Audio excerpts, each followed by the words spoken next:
উঠলাম। সামনে তাকিয়ে দেখি জাংকুক হাতে স্ত্রী নিয়ে দাঁড়িয়ে আছে। আমি এবার আশ্চর্যের চরম পর্যায়ে পৌঁছে গেলাম। এমনও কোনো মানুষ করতে পারে, শেষে কিনা স্ত্রীর ছেঁকা। কিন্তু কথা তো সেটা নয়, কথা হলো কি এত উত্তপ্ত স্ত্রী আমার পেটের উপর রাখলো, আমার মাংস পুড়ে নাড়ি পুড়ে বেরিয়ে গেল না কেন? তবে তেমন কিছু হলো না কেন? এবার আমি আমার শাড়িটার পেটের সাইড থেকে একটু তুলে দেখি, বেশি না, একটু লাল হয়ে গেছে জায়গাটা। আমি অবাক হয়ে জাংকুকের দিকে তাকাতেই জাংকুক আমাকে বলল, অবাক হওয়ার কিছু নেই তে সোনা, তোমার 14 পুরুষের ভাগ্য যে স্ত্রীটা বেশি গরম না, কিন্তু নেক্সট টাইম দেরিতে ঘুম থেকে উঠলে তোমার ভাগ্যটা তোমার সঙ্গ দেবে না। এখন তাড়াতাড়ি উঠে আমার জন্য এক কাপ কফি নিয়ে আসো। আজকে আমি অনেক খুশি, তাই আজকে চা খাবো না, কফি খাবো। আমি বুঝতে পারছি না ওনার সকাল সকাল কি হয়েছে যে এত উনি খুশি। আর সে খুশি হোক আর যাই হোক, আমাকে এভাবে ওঠানোর মানে কি? যত সব খাটাস মার্কা গন্ডারের কারখানা। আমি যখন এইসব বিড়বিড় করছিলাম তখন সে আবার ধমক দিয়ে বলল, কি হলো, কথা কানে যাচ্ছে না নাকি? এভাবে বসে আছো কেন? যাও কফি নিয়ে আসো। গো। যাচ্ছি। আমি খাট থেকে নেমে দরজার কাছে গিয়ে থেমে গেলাম। তারপর পিছন ফিরে আবার জিজ্ঞেস করলাম, আচ্ছা আপনার সকাল সকাল এত খুশি হওয়ার কারণটা কি জানতে পারি? সে এবার আমার দিকে রাগের দৃষ্টিতে তাকালো, যার মানে সে আমাকে তার খুশির কারণটা বলবে না। আমি এক দৌড়ে নিচে আসলাম। নিচে এসে নিজের বুকে থুতু দিয়ে বললাম, বাহ তে বাহ, তুই দেখছিস বেশ সাহসী হয়ে গেছিস। বজ্জাতটা এখন যদি আমাকে ধরতো তাহলে নিশ্চয়ই রিমান্ডের মাইর দিত। চলো বাবু সোনা, এখন কাজে লেগে পড়া যাক। জাংকুকে কফি দিয়ে ওয়াশরুমের আয়নার সামনে দাঁড়িয়ে এক মনে ব্রাশ করে চলেছি, যার মানে হলো তুই যতক্ষণ এখানে আছিস ততক্ষণ তুই সেফ। কিন্তু খাটাস মার্কাটার জন্য ওটা আর হলো না আমার। তার আগেই জোরে জোরে আমার নাম ধরে ডাকছে বাইরে দিয়ে, তে, এই তে, তাড়াতাড়ি বের হও। কি হলো, শুনতে পাচ্ছ না? তাড়াতাড়ি বের হও, কুইক। মুখে ব্রাশ থাকার কারণে কিছুই বলতে পারছিলাম না। আরে ধুর, ডাকলে ডাকুক, আমার কি তাতে?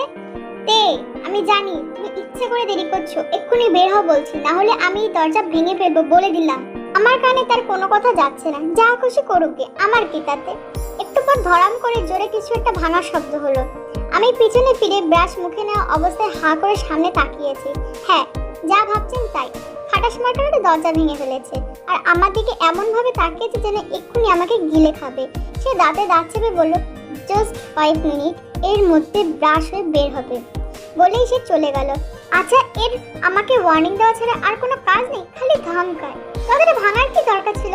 এখন বিপদ তো আমারই। উফ, কেন যে এমন করতে গেছিলাম। ধ্যাৎ, ছাতার মাথা ঘোড়ার ডিম ভাল লাগে না, যত সব। এর তো বেশি বোঝার কি দরকার? হ্যাঁ, আমি ওয়াশরুম থেকে বেরোতে এসে কাবার্ড থেকে একটা প্যাকেট বার করে আমার দিকে ছুঁড়ে মারল। সন্ধ্যায় এটা পরে রেডি থাকবে। আমি জিজ্ঞেস করলাম, কেন, কি আছে এতে? আর রেডি থাকবো কেন? যা বলছি তাই করবে, তোমার প্রশ্নের উত্তর দেওয়ার আমার সময় নেই। আর কি আছে এটা নিজেই দেখে নাও, বলেই সে হনহন করে রুম থেকে বেরিয়ে গেল। আরে যাই বলুক না কেন, কুকুর এলে সারা জীবন ঘিমা খালেও সোজা হয় না, তেমনি এসব খাটাস মানুষও কোনোদিন ভালো হয় না, যত সব ফাউল লক্ষ্য থাকার। বলে কি না আমার প্রশ্নের উত্তর দেওয়ার সময় নেই। আরে যা তো, আমার লাগবে না তোর উত্তর, আমি রেডি হব না, দেখি কি করতে পারিস তুই, বজ্জাত পোলা থাকার। সন্ধ্যায় রেডি হচ্ছি, তখন সেই লেভেলের বড় বড় ডায়লগ মারলেও জাংকুকের টর্চারের কথা মনে পড়তে আমার আত্মা সব বেরিয়ে গেছে। প্যাকেটের মধ্যে একটা হালকা পিঙ্ক কালারের শাড়ি, পেটিকোট আর 3/4 হাতা একটা ব্লাউজ। পেটিকোটটা ব্লাউজটা আগেই পরে নিয়েছিলাম, ওগুলো পরে এতক্ষণ আয়নার সামনে দাঁড়িয়ে রেডি হচ্ছিলাম।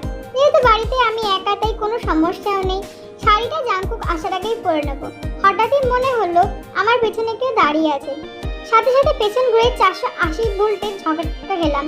হ্যাঁ, জাংকুক দরজার সামনে দাঁড়িয়ে আছে। তাকে দেখে মনে হচ্ছে সে খুব বড়সড় একটা শক খেয়েছে। সে আমার দিকে কিভাবে যেন তাকিয়ে রয়েছে। আমি এবার নিজের দিকে তাকাতেই জাংকুকের দিকে তাকিয়ে চিৎকার করব, ঠিক সেই সময় জাংকুক আমার কোমর চেপে ধরে মুখটাও চেপে ধরলো আর বলল, আরে আজব তো, চেঁচানোর কি আছে এখানে? আমি কি পরপুরুষ নাকি? আমি চাইলেই তোমার সবকিছু দেখতে পারি। আফটার অল এটা আমার অধিকার, সো বি কোয়াইট।